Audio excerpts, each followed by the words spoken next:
Ayan na guys, na-surprise na naman tayo. Si Tucson-Ra guys, mayroon na siyang Max 4.0. Hindi ko nakalimutan ko itanong kung Class T ba ito, pero parang Class T dito guys.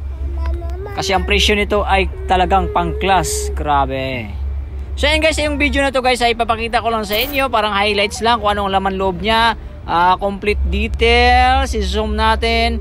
Tingnan natin yung mga voltahe na kapasitor ng transformer. At syempre, tingnan natin itong loob. Kung mayroon ba siyang settings parallel, stereo at saka bridge at kanyang sensitivity. Ayan, kitang-kita naman guys, operation mode. Ayan, 0.77, 1.0 volts and 1.4 ang kanyang sensitivity. Alright, yan yung likod niya guys.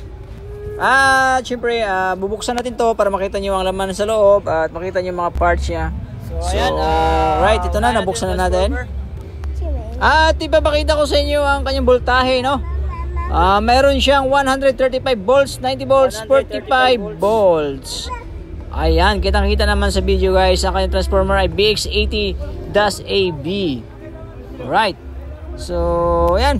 Kita nyo naman yan. Bandang sa front niya. Tsaka yung mga resistor, bilangin natin. 1, 2, 3, 4, 5, 6 7, 8, 9, 10, 11, 12, 13, 14, 15, 16, 17. Ulit. 1, 2, 3, 4, 5, 6, 7, 8, 9, 10, 11, 12, 13, 14, 15, 16, 17 pair. At kung hindi ka pa nakasubscribe guys, bago natin basahin yan, ang kanyang transistor ay MGL4302A.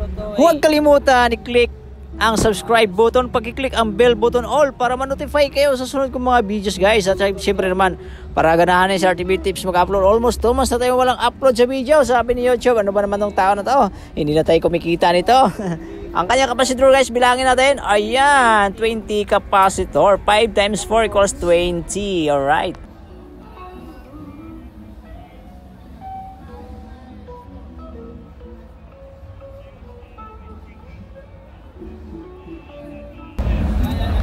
Ayan, tinatry natin i-zoom baka makikita tayo dyan ng mga naka-okit. So may apat siya na diode dyan, no? Yan ay matic yan is nakalimutan ko klaseng diode dyan. At saka ito yung 120 volts at 22,000 UF ang kanyang capacitor. Alright, so ayan na guys, yan lamang ang ating mga info na makukuha ngayon sa Tucson-Ra Max 4.0. At marami pa tayong paparating guys, marami pa. Mga port channel meron din. At may mga bago sila guys na mga Class TD na ampli na maliliit, yung mga nidipis. Kuha natin yun mamaya. Tapusin muna natin to.